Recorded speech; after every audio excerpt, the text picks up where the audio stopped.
Hello, everybody. Welcome back to Conversations with the Dreamers. I am your host, Petronella Mnenja. And as I always say, I am so excited to platform these conversations, talking to these men and women who are doing phenomenal things. The goal of the series is to celebrate the journey and not only the outcome. We want to know how it started. We want to know how these men and women of dreams, how they were forged, how they became who they became. We want to celebrate those heroes that live their lives outside of the public life, who sometimes never get to write a book or do anything to show how amazing they are. We platform them and we bring their stories to you. And today, y'all, our guest is amazing. He is the phenomenal, soon to be Dr. David Chikwaza. Oh my goodness, I can't even begin to tell you the amazing work he does. He has founded two organizations, Future Africa International and Global South Opportunities, the latter which brings opportunities to kids in Africa. He did not only dream for himself, he dreamed for the community, he dreamed for the continent, and he is holding as many hands with him as he goes. And today he's going to tell us the story about how it all happened. Murewa Mount Darwin to Dublin. We are ready for all the details. David, welcome to Conversations with the Dreamers. How are you today? I'm doing very much well, Petronella, and thank you so much for having me on your platform. And kudos to you for establishing this wonderful platform. Yeah. Oh, awesome. Thank you, David. I think the goal is always to tell stories. Stories are powerful. You know, there are so many people who have had their lives changed, who have developed a whole new trajectory of their lives because they saw somebody who inspired them. So when people look at people like you and they hear how you made it, we hopefully believe that their lives will not be the same again. So before we go anywhere, let's start about I tried introducing you, but I think my introduction was all over the place. I was too excited. Now we want you to tell people who David is. So without going anywhere, who is David? Thank you so much, Petronella, for such a great question. Um, I'll try to just summarize who David is, because I know if I am to define or to describe myself, that would take the whole day. There's nothing as difficult as just defining yourself. Like I have said to you on different platform, it's quite difficult sometimes to describe yourself. But yeah, in essence, David is a PhD candidate. I think that's the major highlight. I'm a PhD candidate here at Dublin City University, where I'm conducting research on decolonizing agricultural climate change adaptation in Zimbabwe. Insights from Gokwe South. I think that's something that's exciting for you. I do know that you come from Gokwe. Yeah, yeah, Yeah, yeah, yeah. Anything to it- do with Goku gets me excited. absolutely, absolutely. And the second way I would describe myself or define myself is David is a leader. Mm, I'm someone that is really passionate about leadership. I've always been passionate about leadership. And I think that explains why I am always trying to find ways to better communities, better young people, better those around me. For instance, through like you mentioned, the establishment of Future Africa International and the establishment of Global South Opportunities. I think that does exude how I'm really passionate about leadership and how I also see myself as a leader.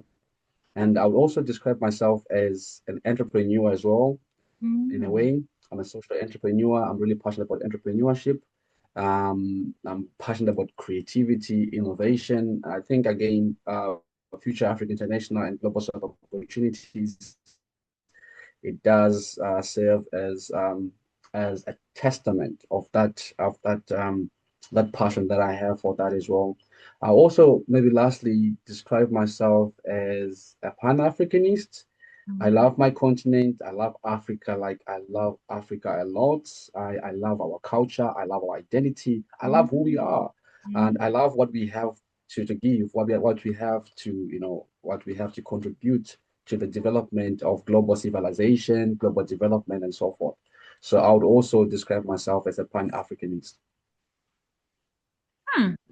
David, that's a lot to unpack there. That's a lot to unpack there. And I think as the conversation progresses, we're going to come back and talk in detail about Future Africa International, Global South, and your PhD. We want to know all that. We are so excited. But before we get there, before we get to the deep academic stuff, let's go back to where it started. Who is David? Let's talk about David's childhood. How did this young man decide to be a doctor focusing on knowledge system, the whole thing? Let's talk about that. Where was David born? Who is he? How was his childhood like?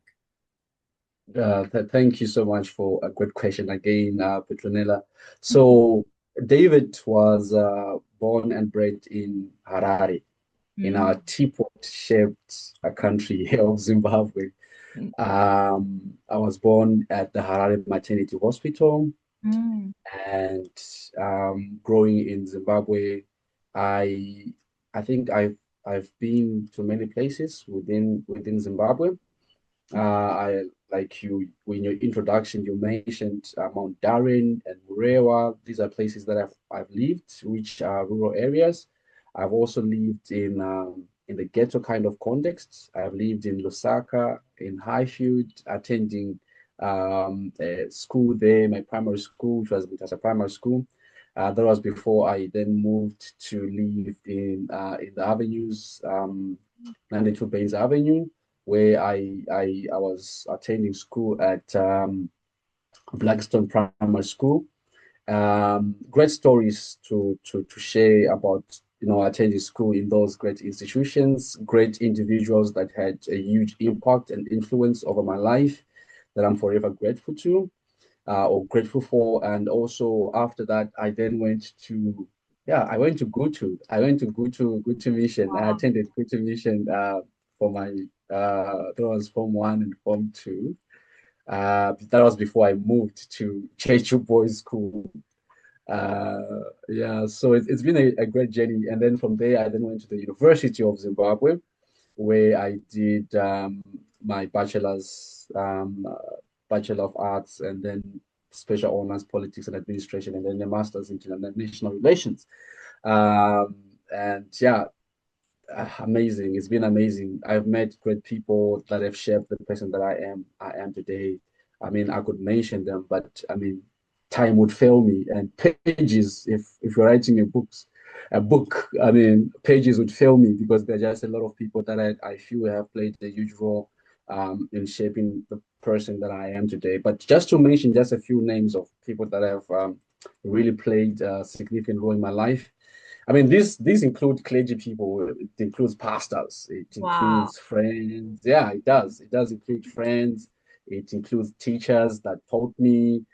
I essentially believe that I'm a product of the many institutions and people that I've met in my life throughout my journey up to this point. But one of the people that I would like to mention is a friend of mine who is essentially a brother. He was a big brother to me. And people could not understand how we were so close like that because we're not related, but we just played together. But the role that he was playing in my life was that of a mentor. His name is Rollins Magede, a great brother. Up to now, we're still in contact.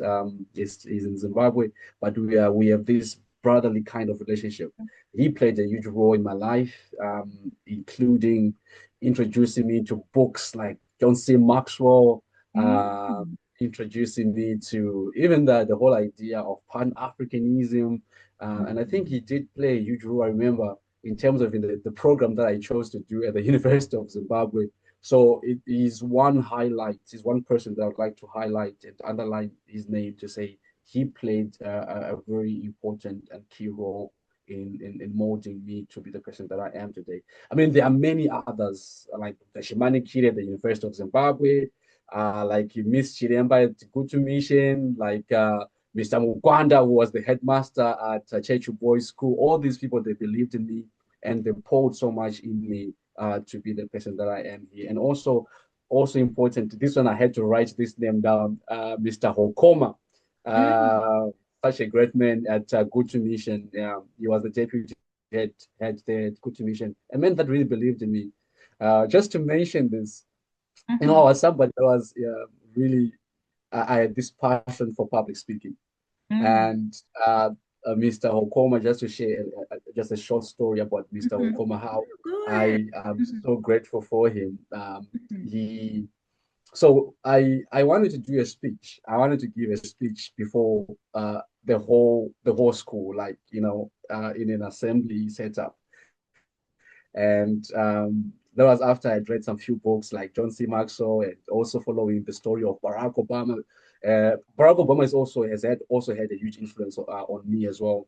When it comes to public speaking, I really love how he's a great orator. So he's someone that really inspired me a lot. So interacting with the content of people like Barack Obama, John C. Maxwell, I decided to give a speech before the whole school, and Mr. Mhm. Obama was the one that he said, David, you can do this. You're gonna do this, and we'll do sessions of practice before I finally challenged myself to go on stage, and I gave an electrifying speech. Wow. It was really amazing. So he's someone that really challenged me in that respect. And I'm forever grateful to him and many others that have shaped me to be the person that I am today. Yeah. Wow. I think I have so many questions for you, and I'm coming back to you. I think one thing that I'll have to highlight for people that are watching this, that are educators, that are teachers and parents, don't give up on your students. If it's amazing hearing people like Davey talk about how their lives were shaped by a teacher who believed in them. I have my own, Mr. Yeah. Mawere, and regret seven. Yeah. Petty has a mastery in English, and my Yes. father started calling me an English major. He boosted my confidence, and Yeah. that form three I came across a Mrs. Tome, who was Yeah. like, Petty is my Sula, and it's I think it's just a word for the teachers and the professionals that are watching us, that work with young Yes. people, that don't underestimate your impact on those kids' lives. Be patient, be present, support their dreams and be there. It's amazing to look at someone as phenomenal as you are and say, I had a hand in that guy's story. Okay, David, I think my Agreed. question would Agreed. be, Yeah. we Yeah. sort of Yeah. glossed over the Mount Darwin Murewa Baines journey. I think let's go back to that. Let's unpack it.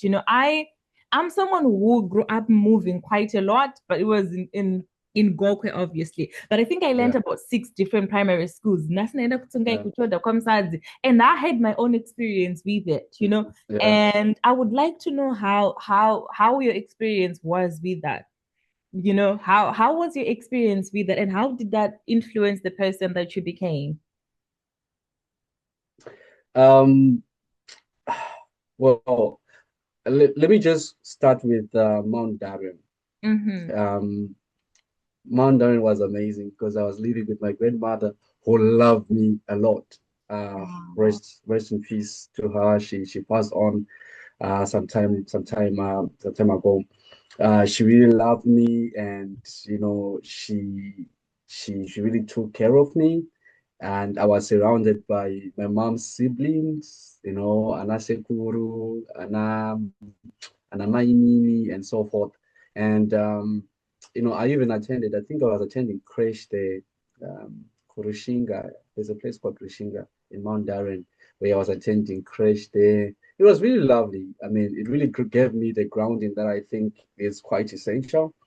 Even now, as I reflect at life, I'm someone who believes that a child should have like a balanced kind of experience, like childhood experience, to experience both the rural life and also the city life and so forth. So I think it really played a huge role.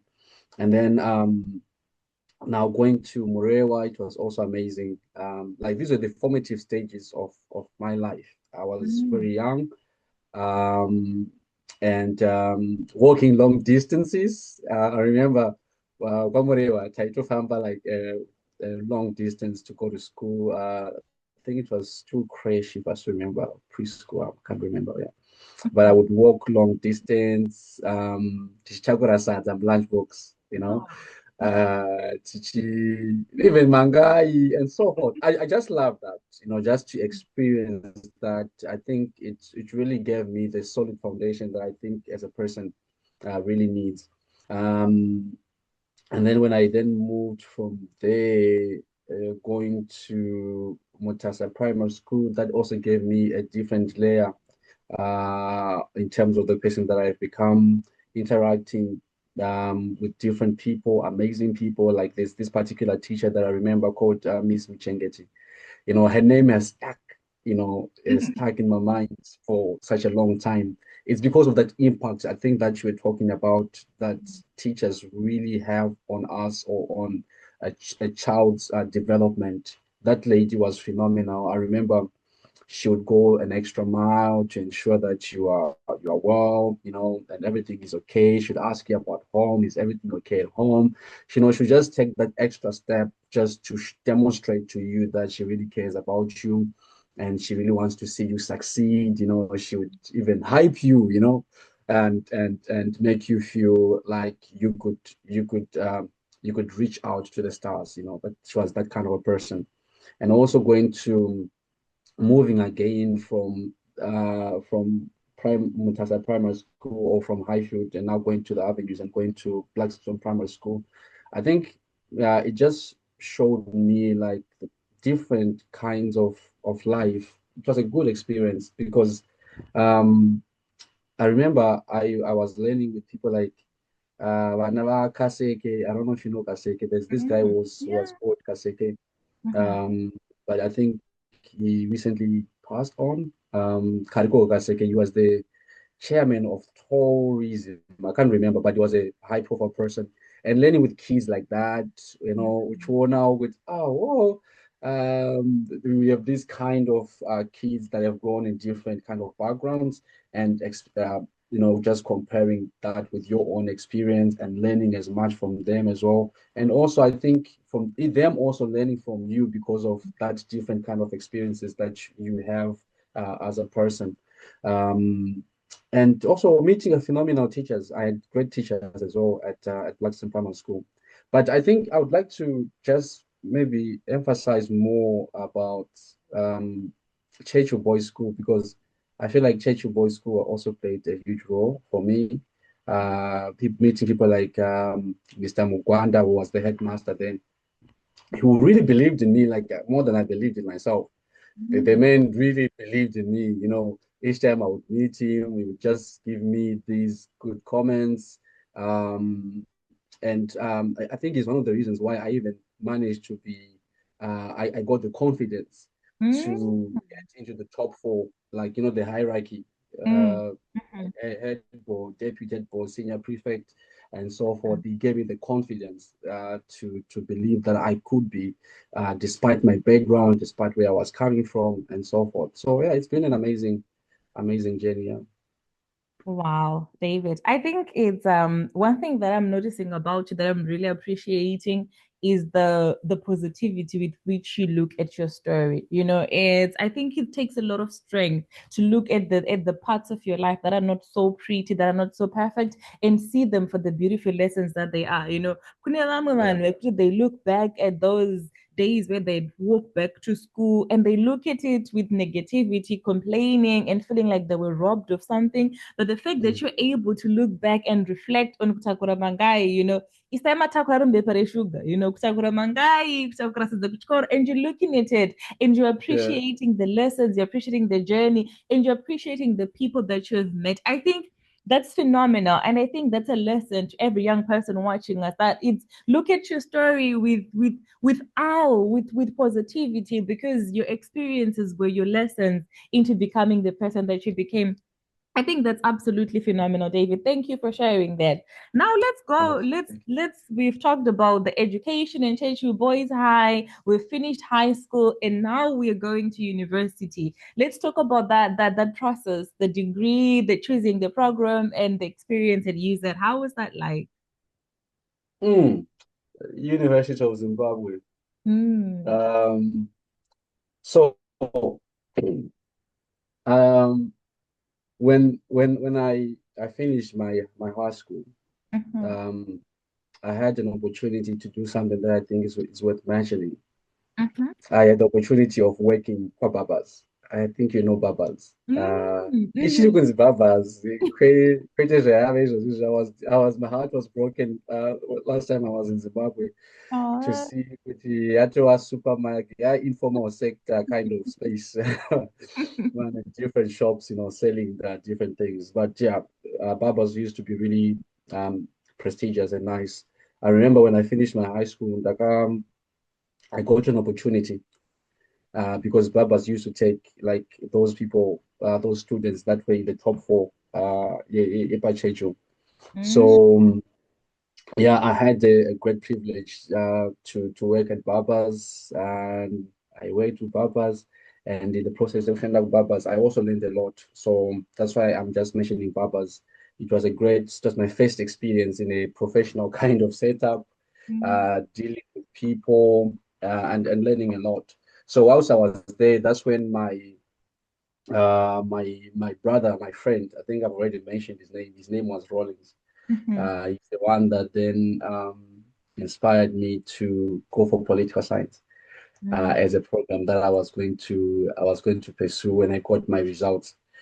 And then I applied for political science and some other programs that I applied for at UZ, but andinako accept in the programs that I decided to pick. Mm. And when that happened, my heart was broken because I didn't ever use it. We were also that we're coming from a background. Yeah, you could, Mm. I want to go and use it. I use it, Pachikomo. Ashikomu, you know what I mean? Uh, So despite having applied also, because Tango apply or just is a formality that I apply to MSU, I got a place there for politics and governance. And else was it? Yeah, I think it was just MSU, and that was one apply anywhere else. But in my mind was copy, was by use it. I- So but for I was like, these people pokandima program andaida ndangoti vana zvakaoma, but anyway, ndakaproceeda panatora program that they said I could take. So ndakatora Bachelor of Arts ndichiita I was doing English, English literature and Chinese, yeah, and Chinese. But then I could not let that shatter my dream and my ambition endangandinayo yekuita political science, because ndaiona political science according to the plan that I had, because ndati ndikaplan pangu andandinako kana ndakanyora pasi kuti ndoita political science, ndakapedza political science ndaita masters in international relations, ndakapedza ndobva ndaita a PhD in international development. That was my plan. That was my plan as Mm. early as that stage. So when that happened, I remember I ended up just doing the Bachelor of Arts. But whilst doing the Bachelor of Arts, I realized there was a way and I went for it. And that's when I started taking courses in political science at the same time. I think you remember, you could actually do that at Mhm. the University of Zimbabwe. So I started taking my courses in political science. At the same time, digital Bachelor of Arts Rango, and then Tandazo Peza with a Bachelor of Arts, but I had to come back for an extra year because, in a way, essentially, you're sort of doing two programs at the same time. So I had to come back for another extra year. Bandaita, also graduated for my Bachelor of Science, Special Honors in Politics and Administration, which was really great because it allowed me to learn all that at the same time. So essentially, doing Chinese as well was really a plus. Mm. Uh, yeah, even though I'm yet to use that Chinese. I'm yet to use that Chinese. But when I meet Chinese people, like even here in Ireland, when I come across Chinese people and to talk to them in Chinese, yeah, they are really, really interested Mm. to find out how did you learn Chinese. So it was really an amazing thing. And then English literature was also great because it introduced me to critical literatures, Africans in the diaspora, those literature gurus, interacting with works such as the late Ngugi wa Thiong'o and many other works, in literature. I think it was really a good experience. So I think, in other words, all things worked out for my good. But in the rest of political science, ndakapedza political science, I then came back and I did a master's in international relations. But I think I should also mention with Future Africa that I have mentioned before that you are aware of. Yakatangira use it. Wow. Uh, yeah, That's Yakatangira use it. It's a club. mm, Uh, yeah, and ah, yeah, it's a wow. club. Yeah, Mm. David, I have so many follow-up questions, and I'm going to ask all of them. But there's yeah, something that I just had to say, is yeah, I'm seeing it in everything that you're saying. You have this ability to to pick yourself up and observe the positive from situations. It's and I feel like what I've noticed with people is what distinguishes most people is that spin. When things go mm, wrong, how do you perceive it? Do you sit around and moan for the rest of your life? Or you do something about it. I'm yeah, like you as well. Ndandakapromise political science ndikasvika UZ ndikanzi uri yeah, kungoita BA for semester vatakubvisa. But after a yeah, while, I realized kuti handakwanisa kuenda, and I made peace yeah, with it. yeah, And I yeah, actually, so I think it's a positive thing and it's very phenomenal. And I have to ask you, where did you yeah, get that? Because I think when you're also talking about your experiences in high school, you talked about how you had been inspired by Obama, John Maxwell, and you wanted to give this speech, meaning that there has been always something within you that has always fought for what you wanted. Where did that come from? Like Shaka Therapy, is it something we can teach other people? Can you give us notes? yeah. Why? How did you develop that positive outlook towards life? To be fair with you, without wasting time and Mhm. wasting words, I'll just describe it as I'll just give you a title of the book that I wrote. I think to date I've only written one book. It Mhm. runs in the audacity of faith. Wow. Um, Wow. it's Wow. it's the faith that I've always had. I I've always been a person that had great faith. I've always had great faith. I've always and I owe it all to, like I told you, to the amazing people that I've met in my life, Mhm. including pastors, including church. I when I was in Form 2, I remember around Form 2, Form 2. I got born again, which was really exciting. For Mhm. me, I was still quite good to that time. And later on, I then came to Church Boys School and I started attending church, a particular church by someone that I have led by someone that I have great respect for as one of the amazing teachers of the word. And it is that man that I should really give all the credit, the mindset that the word of God has given me, but the word which he preaches or teaches. I'll emphasize the teaching because for me, it is more of the teaching of the word. So that teaching of the word has given me faith. As you know, faith comes by hearing and Mhm. hearing by the word of God. The Mhm. more word of God you hear, the more your faith is built, the more your faith strong, tall. It is that faith for me that has made me to have that positive outlook when it comes to life. That has also made me to know that I can be anything. I can go anywhere and become anything. That's me. That's how I think. That's the fixed mental attitude. That's the mindset that I have.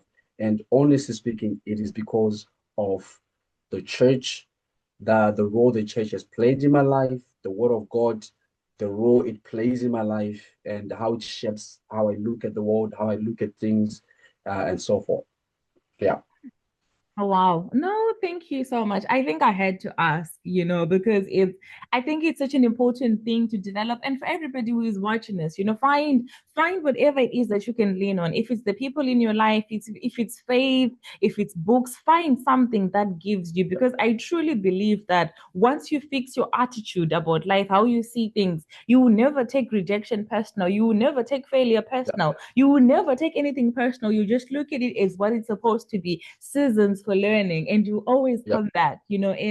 And kudos. I think that's a phenomenal attribute, and I keep seeing it in your story, and it's phenomenal. It's really amazing. I think it's also why you do the work that you do, the global south. Opportunities is the thing of, if I did, anybody else can do it. So I think that's amazing. So let's pick off our story where we left off before I diverted you. We have done the Masters in International Relations. Was the journey to the PhD straightforward? What happened? PhD. How did we get to Dublin to do the PhD? It was not straightforward. It wasn't straightforward.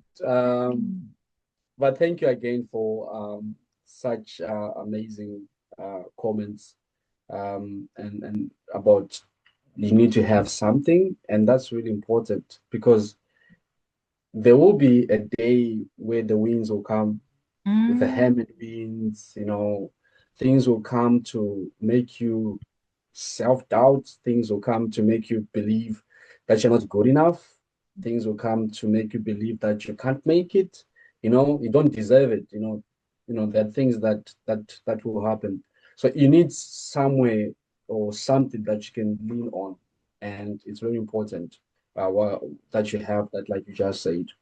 Now, just coming back to the PhD, was it straightforward? It wasn't. It was like this.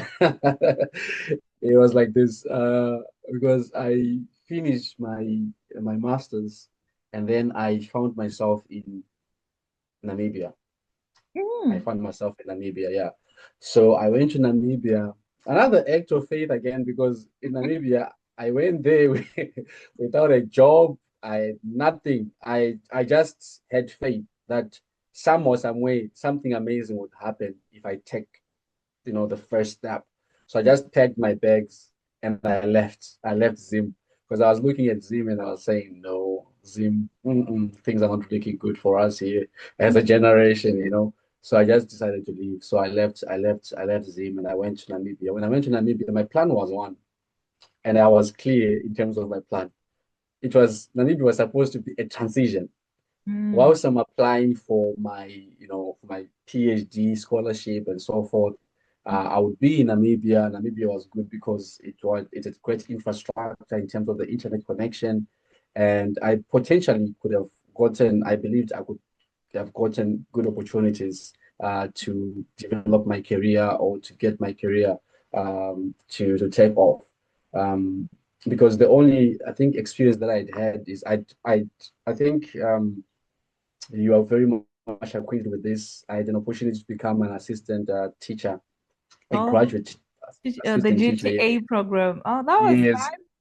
yes, at the University of Zimbabwe. So that was some good, foundation. But I was hoping I could develop and build further on the in Namibia. So I went to Namibia. Great stories, so many things, but I won't get into them. But it was amazing getting to Namibia. A new, quite different, quite unique, from Zimbabwe. Mm. And whilst I was there, I wanted to work for the University of Namibia. Yeah, I wanted to work for the University of Namibia. And I made several attempts to get a place there so that I could maybe teach or do something, but that wasn't really a successful endeavor, though I came close to it.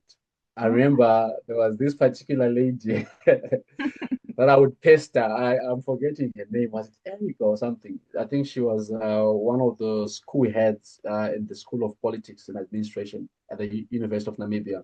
I would pester her. I would set an appointment. I would go there. I would tell her, you need to get me a job and so forth. So later on, she managed to get me something because I was persistent. Oh my goodness, I feel sorry for her now that I think about it. But I was persistent. I wanted the job, and she was going to give me that job. Mm. So um, I remember she then found me something. I was supposed to come in as uh, the person that was going to mark, I think, transcripts or something. But then, because I didn't have proper documentation and the school wasn't willing to help me with that, I lost that opportunity. But it was really close. I was really close to getting to the system or to get what I wanted. But on the side, there's nothing that I didn't do. You know, kune mabasa vanhu vasikade kuita. Um, People want life to be, amazing all of Mm. a sudden, but Mhm. it's not always like that. Panaganda Namibia, because I'd done it before. I'd gone to South Africa to Nagaboshanda ku what's the name of this place? Okay, I'll tell you when I remember. But in Ndakashanda restaurant. Is there any famous restaurant that you know in South Africa? What's the name of this place? Okay, I'll tell you when I remember. But I worked in a restaurant, ndichitoseva ti mawaiter ndakatoraise school fees yangu ndakatozoka kuZimbabwe ndakatobhadhara fees yangu. Then I was doing a special honors in politics and administration. So I wasn't new to doing menial jobs because I realized and I understood that they don't describe me. They don't define me. The word of God is the one that defines me. I'm the one that defines me, not what I do.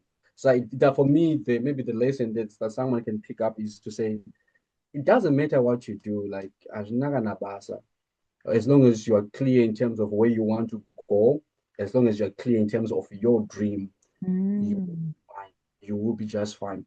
So when I went to Namibia, akawanda I'm actually including kind of the bouncer, bouncing, huh? Bouncing, But you see, it would get you food on the table and it would keep you going, pay rent, and it would actually get you to make my applications outcome a PhD. And of course, I later got a better opportunity in the future as time went by. Ndakazwana basa rekushanda for a real estate company, but this is how I got the real estate company job. It's through doing the other jobs. When you're doing the other jobs, you'll be meeting people, you introduce yourself, and you tell them what you can do, what you can offer. And that's how I ended up getting a job at this company, a real estate company. So being there, this is all a journey to the PhD. That's where because I now had better infrastructure. I had an office, I had internet 24/7. I wasn't being paid much, to be fair with you. The situation you're going to about Zimbabwe, una proper documentation. People will never, really pay you how much you deserve. It's that kind of situation that you find yourself in. But I appreciated where I was and I made use of what was available to me. That's what I did. Instead of counting every reason I can't, I focused on every reason I could. And I began to make use of all these resources, applying for a scholarship. And I really have to mention at this point a great friend of mine is a mutual friend, Chikumbu. He was really supportive in that regard. Taka apply to King's College, taka apply to Edinburgh. We applied, for scholarships several times. And the answer for a very long time, I think for about 3 years, was always no, we are sorry, we regret this time around, try again, that kind of thing. But I am really grateful because I did not give up. And that's something that I thank myself for. I did not give up. I kept on knocking, I kept on trying until one day, I think this is also something that I have to say that may help somebody. So I kept on focusing on particular institutions. There are particular institutions that I wanted. There are particular scholarships that I wanted. And these scholarships are highly, highly, highly competitive. And I just could not get them for a long time. I could have finished my PhD by now. But because I was just focusing on those particular institutions and particular scholarships, it delayed me to some extent. But maybe it was all working together for my good. But then it was a friend of mine, also a great man. It's very important that I'm mentioning people because it shows you how people can play a very pivotal role in your success. There was a particular man, his name is Happy Tirilangas, a great friend of mine, a great brother as well. He's the one that then said, let me take a look at your proposal. He took a look at my proposal. I was like, David, this is brilliant. This is amazing. Why are you focusing on these particular institutions? Why don't you try other institutions, but I was adamant. And the other thing about me is someone I know operated by faith. Got adamant and uri stubborn. I had stubborn faith to say, I will get it. I will get it there. I will get it. Doesn't matter how long it takes. But I'm grateful because he kept on pushing. He was like, no, man, he said, put this proposal elsewhere. I'm telling you, you will get a scholarship. And that's how he then managed to convince me, to cut the long story short, he managed to convince me to apply elsewhere. And that's when I began to look at, I don't think I applied to many universities, but he told me specifically to apply in Ireland. So I then reached out to supervisors, and a number of supervisors were really intrigued. They were like, David, this is brilliant. Tell us more about what do you want to do with this project? You know what I mean? And there was this great supervisor who was now my supervisor, Dr. Darren. He was like, David, this is brilliant. There's going to be a scholarship. Just keep your eye and make sure to apply. So when the opportunity came to apply, I applied. But honestly speaking, I have to be frank with you, I was not convinced. I was just applying. My mind was still there where I wanted to apply and get a place. So I was just like, and this guy would actually follow up and say, David, where are we? If you applied or not, you know. And thank God I did. Eventually, I did apply, and it was on this specific wonderful Friday evening. That's when I then received an email saying congratulations. That's how I got a PhD program, and that's how I ended up here. Quite a long journey. I'm sorry, but yeah, I thought I just had to share some No, of those things because yeah, no, it was amazing. I absolutely needed to hear that. And one thing that I'm starting to realize, I yeah. interviewed one of the people that I've interviewed. The episode is coming next. She's called Dr. Mhm. Ethel. I'm going to call her by name, but her story Yeah, is similar to you in that she had done a BCom in finance at NUST, but yeah, her circumstances are slightly different. She struggled with communicating properly in yeah, English, and she couldn't yeah. get the jobs that she wanted, and she ended up working Mhm. as a porter queen. So she would clean Yeah, tables until one day the director said, Your tables are always so clean. Tell me about yes, you. And she says, I have a degree. She was like, You have a yes, degree. And on that spot, she became an auditor. So I'm yeah. starting to realize this trait in dreamers and movers and shakers. You are willing to swallow your pride and do what you have to do in the moment. Because kune vanhu Absolutely. vakawanda Yeah. vakabatirira pama title, ndine masters in Mhm. international relations, I can't be a Mhm. bounce, I can't do this. Mhm. Mhm. You know what I mean? So I think it takes strength to look at your situation and realize, kwandoda kuenda ndeuko, and while I can't get Absolutely. there today, I'm going to work. So I think that's a lesson. And I think it's amazing that it keeps being brought up by different people in different sectors. And meaning it's really, really an ultimate definer of strength. Humble yourself and do what you have to do. Kana uchifana kutotengesa madomasi kuti zviite. Ah, Tengesa madomasi kuti zviite. So it's phenomenal, from South Africa, from Namibia, Shishan to my dreams aite. Thank you for sharing that. And I think, sorry, another one as well that I just want to talk about as well was the mhm. the person who eventually helped you apply for Ireland, that accountability Yeah. partner who would say, Yeah. well, apply. I think it's Yeah. important as well, Kuti. You need, as Yeah. a person, you need to build a community around you. Even the Yeah. Bible says, in the presence of counselors, there is wisdom. So you Yes. need people around you that, oh, David, your story is phenomenal. I'm sorry for just getting excited. You just said so many things. I was like, thank you, thank you, thank you, thank you, thank you, thank you. Okay. So now I think we are now at the PhD journey and we now have Global South. I know you've already talked about how Future Africa was born and used that. So tell us now about Global South opportunities. How was that one? How was that born? How was that one born? How did that story begin? Global South opportunities. It's a Mm, beautiful story. It's a beautiful story. Um, so I have a friend of mine as well, that I have great respect for, um, whom I was introduced to by another great friend of mine, Emmanuel Mzingwani, whom I learned with at the University of Zimbabwe. Um, so Emmanuel, when I was leaving uh, Namibia to, work out my documentation and everything in preparation for coming here, mhm, he introduced me to. Okay, I already knew this gentleman. His name is Mr. Kondongwe. mhm. So I knew him, but it was only through virtual spaces. Uh, but I had an opportunity to go and actually meet him in person when I went to Zimbabwe in my transition to come to Ireland. So when I went to Zimbabwe, I spent more time with him, And he had a great initiative that he was running at that time called Opportunities Hub. Yeah, I think yeah, Opportunities Hub, Youth Opportunities Hub, which in a way does more or less the same thing, but of course with a different kind of niche. So when I got to know the amazing work that he was doing, and me also because of my PhD research, because remember when you're working on a proposal, you have to do lots of digging, you have to read. There's a lot of reading that goes into it.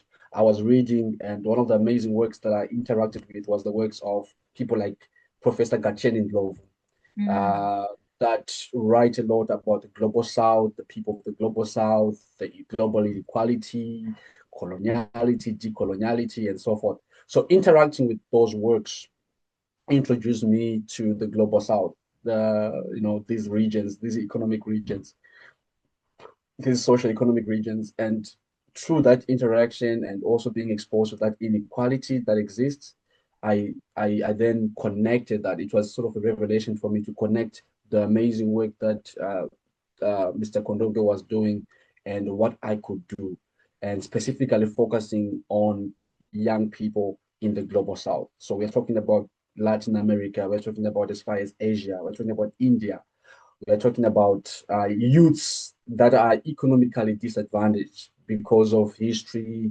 because of all other these factors that are there.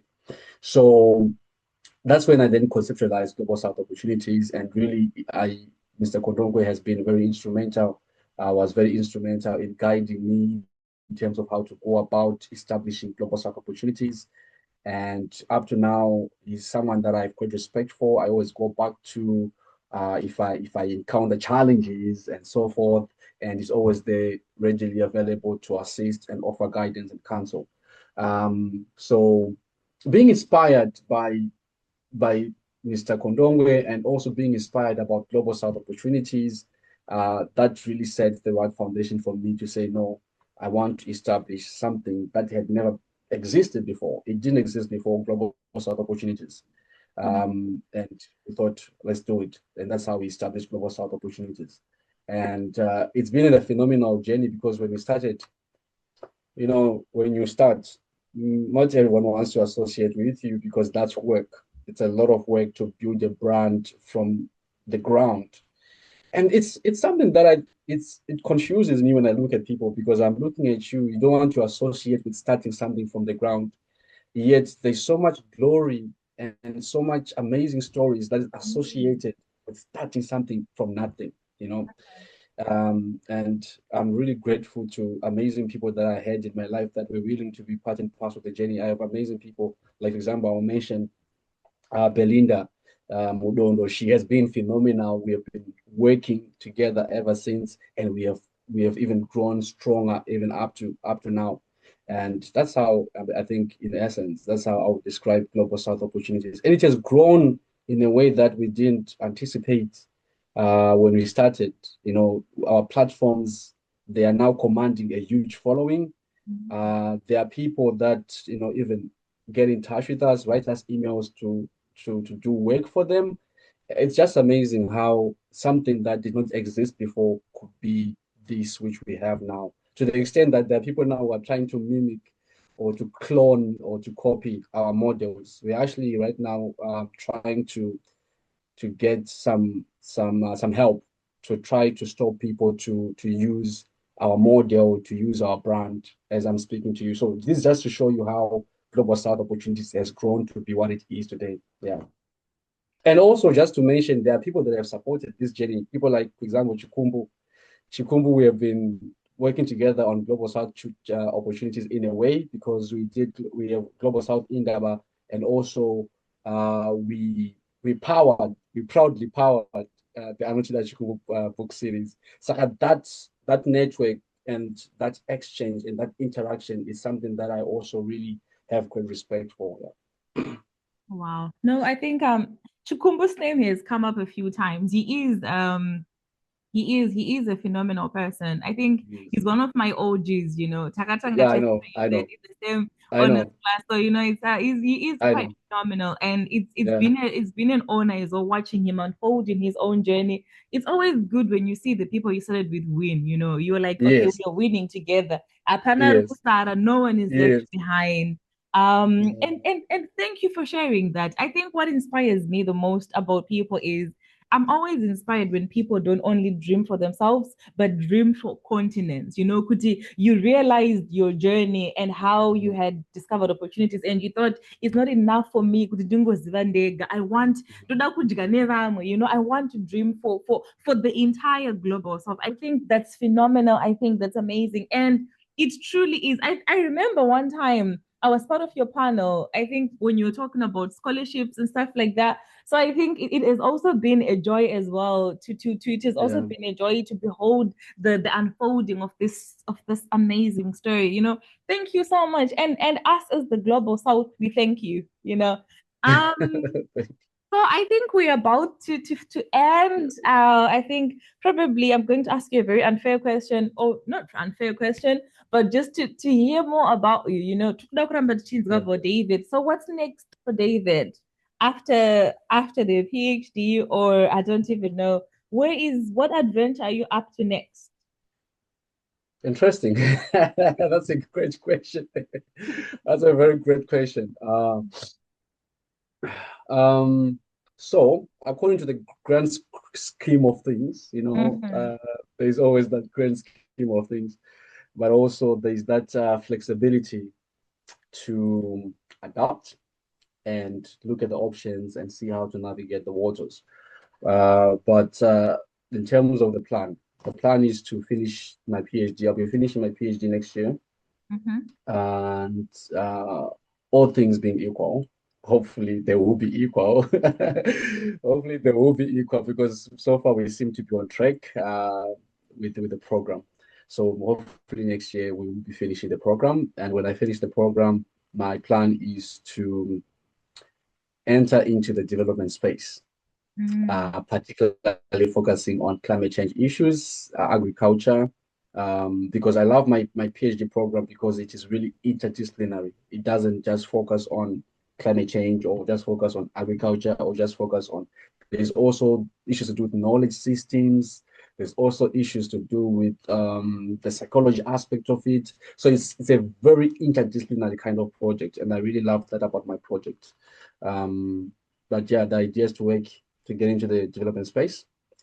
Now, the reason why I'm a bit cautious about that is because of the shakeups that are happening, the global shakeups that are happening, especially when you look at how that particular space is being affected by the policies that are being enacted by President Donald Trump, and how so much funding has been cut, and they've had to let go a lot of people in that particular space. Yeah, but hopefully that won't affect my prospects. But my prospects is definitely to enter into the development space, which I'm already kind of active in because we have Future Africa International, an organization that we have been implementing projects. For example, in Namibia, um, we implemented about 3 projects in Namibia with funding from the U.S. Department of State. Wow. So yeah. So yeah, the US has been a big, they've been playing a pivotal role in terms of funding these projects. So that's why I'm a bit, skeptical about, I'm not really sure about how things will work out. But the good thing we love about God, we love about faith is it does not respect any of that. It doesn't matter whether the climate is cold or the climate is warm or it's raining or it's dry, it doesn't matter. We carry our own atmosphere, and that's really something that is really encouraging. So the plan is to enter into the development space, and that remains, yeah. Oh, wow, David. But That's I'm amazing. also open to maybe because you may hear that I'm now a lecturer. I'm now lecturing at this institution, which is still amazing. I love teaching. I love giving back. I love mentoring. I've been mentoring a lot of young people. I love pouring into the young people. So that is something that I'm also open to. But primarily, I would be happy if I would enter into the development space so that I can practice all the things that I'm theorizing right now. Yeah. Mm. I think the good thing is you're a person of faith, and you know that scripture that says, "Many are the plans, but the steps of a righteous man are ordered by the Lord." Saka mwana no gona Absolutely. atori ne, you know. So it's Yeah, we plan and we plan, we plan, but unless the Lord watches over the city, the watchmen watch in vain. So it's as absolutely. humans we plan and we plan, and I think it's also one thing that I have to note as well that I got from your story. I think I got when you're talking about how you started doing the BA, and you say that the plan said that you wanted to do political science, and that's how you borrowed courses. I think it's amazing that you've always had that clarity of purpose. Sometimes when you tell people, could you have a vision for your life, know where you want to know to go, it grounds you. Not talking about but it really, really does focus you because in opinion, God willing, I want to do this, this, this. And it's amazing. So when I hear you talk about your future, I'm not moved for you, because Yeah, you've yeah, consistently shown up and done that. literally. David, I don't know if you have anything for us. And today I would though say before you say anything else, I also want you to think about some of the lessons you've learned from your journey. I know that we've picked some and I've reflected on some as we're speaking, but this is just an opportunity for you to just leave us. I always say I'm giving you a chance to be a motivational speaker for the next few minutes. Just tell us some of the lessons from your journey, the academic journey, building Future Africa International, building global south opportunities, the hiccups and everything, and how the journey wasn't straightforward. What has all that culminated into teaching you as a person? Amazing, amazing. Mhm. Thanks, Pat. I mean, yeah, I've learned a lot. I've learned a lot, and I think the most important one that I think is very significant and very important to anyone is to just stay humble. Just be Mm. humble and just remain humble. Even the Bible, which for me is the greatest source of wisdom, it says that God resists, he elbows the proud, but gives more grace to the humble. So humility is very important because it will open spaces for you. Um, it will give you a place on tables, that you never imagined. Humility is very important. And then also you need to be very consistent. Consistent is very important. It's very important that you stay consistent. Don't do something today and leave it and start something else, without like a clear understanding with what. No, be someone that is consistent. Have clarity of vision, clarity of purpose. It's something that I am really passionate about, even when I talk to young people. You should be able to know exactly where you are going. You should be able to define put inini semun, because remember, you're not here to balance the ecosystem. You're not here to balance the statistics, a population. You are here for a purpose, you are here for a reason, and it's your business to find out why you exist or why you were born into this world. When you do that, the next thing is you need to have a plan. You have to have systematic steps that you're supposed to take. One, to make sure that you're well prepared, well equipped for that particular journey or for fulfilling that purpose or vision. So once you do that, the next thing obviously is to pursue your purpose. Without, you have to be relentless. Don't give up. Don't give in. Don't even for a moment doubt yourself. You were born for it. This is your time. This is your opportunity. Yeah, that's what I would say in essence. Hmm.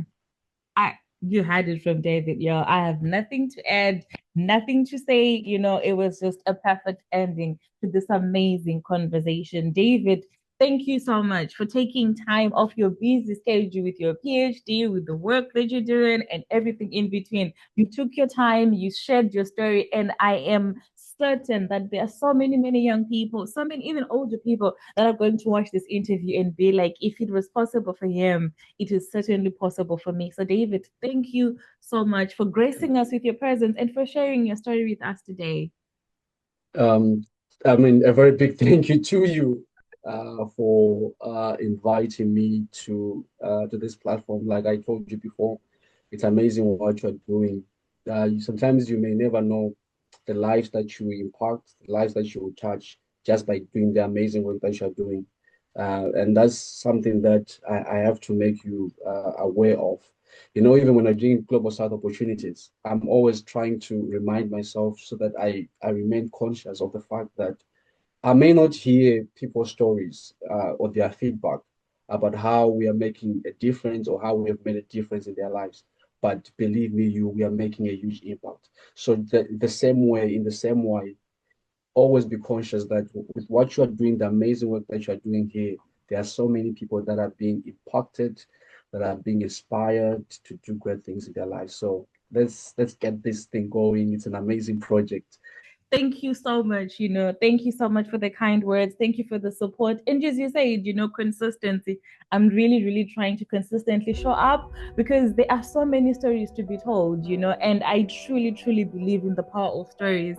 And hopefully we keep telling more stories. Hopefully we keep listening to more people. And hi, everybody else. Thank you so much for watching today's episode of Conversations with the Dreamers. You had it all from David himself. If you want to hear more stories like David, this is the place to be. Don't forget to subscribe. Don't forget to hit the notification button so that each time a new video is uploaded, you're the first to know. Thank you so much for the continued support. See you next time.